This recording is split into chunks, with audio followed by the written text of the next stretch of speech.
अमर में एपिसोड 101। रात 10 बजे तक वो दोनों बाहर रहे। फिर वो इसे घर छोड़ने आया। पोर्च में गाड़ी रोककर इसके उतरने से पहले जुनैद ने कहा, तुम जानती हो किसी भी ताल्लुक को क्या चीज मजबूत बनाती है? वो इसके सवाल पर इसका मुंह देखने लगी। वो अब बेहद संजीदा नजर आ रहा था। कुछ देर पहले के जुनैद से बिल्कुल बरक्स, कि जो चीज परेशान कुन बन जाए, इसे इस शख्स के साथ शेयर कर लिया जाए जिससे आपको थोड़ी बहुत मोहब्बत हो, या थोड़ा बहुत उन्स हो, या जो थोड़ा बहुत अच्छा लगता हो। वो मध्यम मगर मुस्तकिम आवाज में कह रहा था, मैं तुम्हें मजबूर नहीं कर सकता कि तुम हर बात मुझसे शेयर करो। शायद कोई भी हर बात दूसरे से शेयर नहीं करता, मगर जो बात तुम मुझसे या किसी दूसरे से शेयर नहीं कर सकती, इसे अपने जहन से निकाल दो। तुम्हें अगर किसी चीज से तकलीफ होगी तो मुझे भी होगी।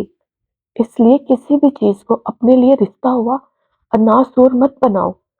तुम्हारी जिंदगी बेकार है, ना तुम्हारे पास इतना फालतू वक्त है कि तुम इसे रोने धोने में जाया कर सको। वो दम बखुद इसे देखती रही। मुझे, मेरे घर को, मेरी फैमिली को अलीज़े सिकंदर की बहुत जरूरत है। तुम हमारा हिस्सा हो और तुमको ये बात हर वक्त याद होनी चाहिए। वो बिल्कुल साकित थी। तो जो चीज भी तुम्हें आज परेशान कर रही है, इसे अपने जहन से निकाल दो। खाना तुम खा चुकी हो, अपने बेडरूम में जाओ, सुबह के लिए कपड़े निकाल लो, टीवी देख लो कुछ देर, या फिर कोई किताब पढ़ो। ऑफिस का कोई काम हो तो वो करो, और इसके बाद इत्मीनान से सो जाओ, बगैर रोए धोए। खुदा हाफिज। वो अपनी बात के अख्ताम पर मुस्कुराया। वो मुस्कुरा नहीं सकी। गाड़ी का दरवाजा खोलकर वो नीचे उतर आई। लॉन्च का दरवाजा खोलते हुए इसने पलट कर इसे देखा। वो इसकी तरफ मुतवज्जे नहीं था, बल्कि गाड़ी रिवर्स कर रहा था। इसे जुनैद की जहानत में कभी भी कोई शोभा नहीं रहा था, लेकिन आज तो वो जानता था कि इससे होने वाला झगड़ा नहीं, कोई और बात मुझे परेशान कर रही थी। और इसने अंदर जाते हुए सोचा, किसी मामूल की तरह वो अपने कमरे में आ गई और लाशौरी तौर पर जुनैद की हदायत पर अमल करती चली गई। 1 घंटे के बाद नुदगी के आलम में इसने सोचा, और मेरा ख्याल था मैं आज रात सो नहीं पाऊंगी। अगले रोज वो बड़े हशाश बशाश मूड में नाश्ते की मेज पर आई। नानों के साथ बातें करते हुए वो नाश्ता कर रही थी जब इसने अखबार भी देखना शुरू कर दिया। एक सफर पर नजर दौड़ाते ही वो एकदम ठिठक गई। सालिया परवेज का एक और आर्टिकल इसके सामने था। मौजू इस बार भी उमर जहांगीर ही था, मगर डिस्कस की जाने वाली चीज चंद हफ्ते पहले होने वाला एक पुलिस मुकाबला था, जिसमें एक बदनाम जमाना इश्तिहारी मुजरिम को मारा गया था। सालिया ने अपने आर्टिकल में सबूत के साथ साबित किया था कि वो पुलिस मुकाबला जाली था। वो मुजरिम 10 दिन पुलिस की हिरासत में रहा था, और पुलिस ने तशद्दुद के जरिए इससे खासी लंबी चौड़ी मालूमात भी हासिल की थी, जिनकी मदद से इन्होंने चंद और मुलजिमान को भी इसी तरह पकड़ा था। इसके आर्टिकल में इंसानी हकूक के लिए काम करने वाली चंद तंजीमों के अहदेदारान की तरफ से उमर जहांगीर के इक़दामात की मजम्मत और इसके खिलाफ कार्रवाई का मुतालबा भी किया गया था। मुजरिम भी बुनियादी इंसानी हकूक रखते हैं के अनवान से लिखा गया आर्टिकल बहुत मौसर अंदाज में लिखा गया था। अलीसे ने अखबार रख दिया। इसकी भूख एकदम गायब हो गई। साले ने इस बार इससे जिक्र नहीं किया था कि वो उमर जहांगीर पर एक और आर्टिकल लिख रही है, या वो आर्टिकल आज ही छपने वाला था। अलीसे के लिए वो आर्टिकल यकीनन एक शॉकिंग सरप्राइज के तौर पर आया था। तुमने नाश्ता क्यों छोड़ दिया? नानो ने इसे खड़े होते हुए देख कर कहा। बस मुझे इतनी ही भूख थी, इसने बेदिली से कहा। कम से कम चाय तो पी लो। नानो ने एक बार फिर इसरार किया। दिल नहीं चाह रहा। वो अपना बैग उठाकर लॉन से निकल आई। ऑफिस में दाखिल होते ही सालिया से इसका सामना हो गया। वो भी इस वक्त ऑफिस आ रही थी। अलीजे ने इससे आर्टिकल के बारे में कोई बात नहीं की। वो जानती थी सालिया खुद ही इसे आर्टिकल के बारे में बता देगी, और ऐसा ही हुआ। वो अलीजे के साथ ही इसके ऑफिस में आ गई, और अंदर आते ही इसने कहा, तुमने मेरा आज का आर्टिकल पढ़ा? हाँ, सुबह नाश्ता करते हुए मैंने देखा था। अलीजे ने सरसरी से अंदाज में कहा। कैसा लगा तुम्हें? अच्छा था। इसके बारे में भी तुम्हें मालूमात ज़ैनुल आबदीन ने ही फराहम की हैं? तो और कौन मुझे ये सारी मालूमात दे सकता है? किसी दूसरे बंदे के पास मालूमात का ये ढेर हो सकता है? सागर ने तहसीन अमेज अंदाज में कहा। इससे पहले कि अलीजा से कोई जवाब देती, फोन की घंटी बजने लगी। इसने रिसीवर उठा लिया। मिस सालिया परवेज आपके कमरे में है? ऑपरेटर पूछ रहा था। हाँ, अलीजा ने सालिया पर एक नजर डालते हुए कहा। इनकी कॉल है, यही डायरेक्ट कर दो, वो मेरे कमरे में बात कर लेगी। फोन किसका है? इसने ऑपरेटर को हदायत देते हुए सरसरी से अंदाज में पूछा। उमर जहांगीर साहब का। ऑपरेटर ने इसका ओहदा बताया। वो किससे बात करना चाहता है? अलीजा ने कुछ दम बहुत होकर ऑपरेटर से पूछा। मिस सालिया परवेज से। अलीजा ने मजीद कुछ कहे बगैर रिसीवर साले की तरफ बढ़ा दिया। किसका फोन है? सालिया ने कदरे लापरवाही से इससे रिसीवर लिया। उमर जहांगीर का। सालिया चौंक गई। उमर जहांगीर का? मुझसे बात करना चाहता है वो? अलीजा ने इस्तनाम में सर हिला दिया। सालिया ने रिसीवर पकड़कर फोन का स्पीकर ऑन किया और रिसीवर को दोबारा क्रैडल पर रख दिया। इसके साथ होने वाली गुफ्तगू अब दोनों सुन सकती थी। कुछ देर बाद वो लाइन पर था। उमर जहांगीर ने किसी तहमिया अदब अदाब को पिलाए ताक रखते हुए इससे कहा, मैं कौन बात कर रहा हूँ ये तो ऑपरेटर ने आपको बता ही दिया होगा। फोन मैंने आपको इसलिए किया है ताकि ये जान सकूं कि जो बकवास आप शाया कर रही हैं वो किस लिए कर रही हैं। इसका लहजा सच और करख था। आप किस बकवास की बात कर रहे हैं? मैं तो रोज बहुत सी बकवासें लिखती हूँ और शाया करवाती हूँ। साला ने लापरवाह अंदाज में कहा। मैं इस गटर स्टफ की बात कर रहा हूँ जो आप मेरे बारे में लिख रही हैं। इसने पहले से ज्यादा तंद और तेज आवाज में सालिया से कहा।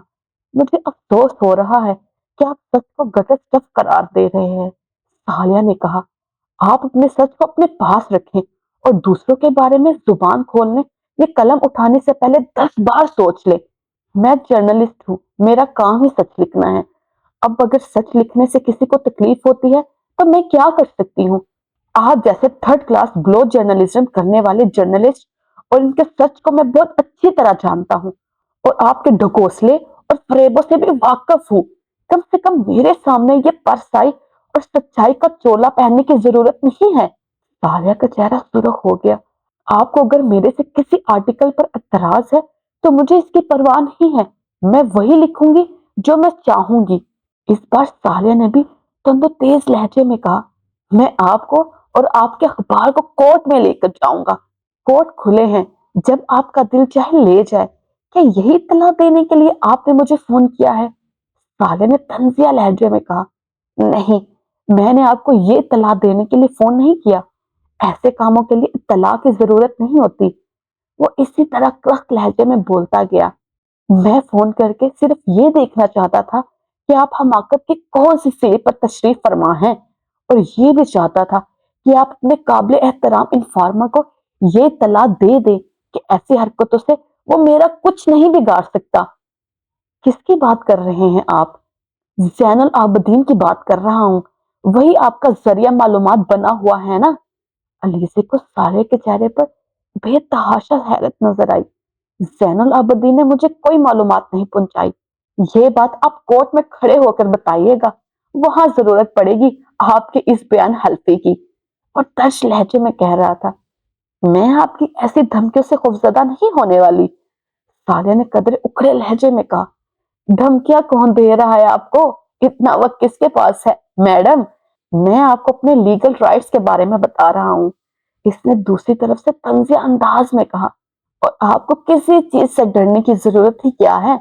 आप अपने डेस्क पर बैठकर इल्जाम तराशी करें और अगले दिन अखबार में छिपवा दें। अल्लाह अल्लाह खैर सल्ला। किसी की जान जाए या इज्जत, आपको इससे क्या? मैं इल्जाम तराशी नहीं करती। जो बात अपने आर्टिकल में कहती हूँ इसका सबूत होता है मेरे पास।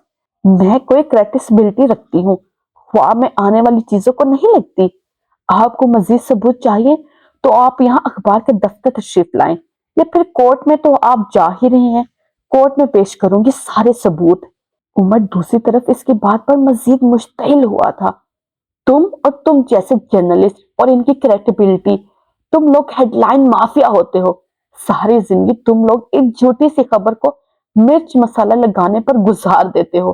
शायद हर रात तुम लोग यही ख्वाब देखते हुए सोते हो کہ اگلے دن تمہاری دی ہوئی کوئی خبر، یہ آرٹیکل ملک میں طوفان اٹھا دے گا۔ راتوں رات شہرت مل جانے کی خواہش میں تم لوگ جھوٹ کے پلندے اکٹھے کرتے رہتے ہو اور پھر انہیں ٹھوس ثبوت کا ٹیگ پہنا دیتے ہو۔ سالیہ نے اس کی بات کاٹ دی۔ اور تم لوگ کیا کرتے ہو؟ لوگوں کو گھروں سے اٹھا اٹھا کر جعلی پولیس مقابلے میں مارتے ہو، رشوت کا پیسہ اکٹھا کرتے ہو، اس پر عیش کرتے ہو۔ دوسری طرف سے عمر کے ہنسنے کی آواز آئی۔ عیش؟ کون سا عیش؟ آپ جیسے لوگوں سے گالیاں کھانا عیش ہے؟ میں آپ سے؟ دوسری طرف سے عمر نے اس کی بات کاٹ دی۔ میرے بارے میں اب اخبار میں کچھ اور شائع نہیں ہونا چاہیے، ورنہ آپ کو اور آپ کے اخبار کو اس کی خاصی بڑی قیمت چکانی پڑے گی۔ اس سے پہلے کہ سالیہ کچھ کہتی، دوسری طرف سے لائن منتقل کر دی گئی۔ سالیہ نے برہمی سے میز پر ہاتھ مارا۔ تم اس شخص کا انداز دیکھو، کون کہے گا یہ سول سرونٹ ہے؟ اور یہ لوگ نکلتے ہیں عوام کو نظم و ضبط سکھانے۔ مائی فٹ! اس نے غصے کے عالم میں میز پر ایک بار پھر ہاتھ مارا۔ اب تم دیکھنا میں اس کے ساتھ کرتی کیا ہوں۔ اس کی ساری گفتگو کو اخبار میں شائع نہ کیا تو پھر کہنا، بلکہ اس کا کال کی ایک ریکارڈنگ ہوم آفس کو بھی بھجواؤں گی۔ عمر جہانگیر اپنے آپ کو آخر سمجھتا کیا ہے؟ علیزہ چپ چاپ سالیہ کو مشتعل ہوتا دیکھتی رہی۔ اس کا کیا فائدہ ہوگا؟ علیزہ نے کچھ دیر سالیہ کو جھجک کر چپ ہوتے ہوئے دیکھ کر کہا۔ کس کا فائدہ کیا ہوگا؟ سالیہ نے یکدم رک کر اس سے پوچھا۔ عمر اور اپنی گفتگو کو اخبار میں شائع کرنے کا۔ میں عمر جہانگیر کو بتانا چاہتی ہوں کہ میں اس سے خوفزدہ نہیں ہوں۔ علیزہ نے اس کی بات کاٹ دی۔ یہ جان کر عمر جہانگیر کی صحت پر کیا فرق پڑے گا کہ تم اس سے خوفزدہ نہیں ہوئی؟ اگلی بار وہ مجھے فون کرنے کی جرت تو نہیں کرے گا۔ تمہارا خیال ہے یہ گفتگو شائع ہونے سے وہ ڈر جائے گا؟ علیزہ نے مذاق اڑانے والے انداز میں کہا۔ ڈر جائے گا؟ وہ ڈر گیا ہے، ورنہ مجھے فون کبھی نہ کرتا۔ سالیہ نے اپنی بات پر زور دیتے ہوئے کہا۔ اور وہ بھی یہاں آفس؟ جاری۔ رک جائیں۔ آپ نے اس ویڈیو کو لائک کیا؟ نہیں کیا نا؟ تو پلیز لائک کر دیں۔ اور چینل کو سبسکرائب کیا؟ وہ بھی نہیں کیا ہوگا یقیناً، تو وہ بھی کر دے پلیز۔ اور اینڈ پہ کمنٹ کیا آپ نے؟ نظر آ رہا ہے آپ نے کمنٹ نہیں کیا، تو وہ بھی کریں تاکہ پتہ چلے یہ ویڈیو کہاں سے دیکھی جا رہی ہے۔ ٹیک کیئر، اوکے، اللہ حافظ، take care, tata, bye bye.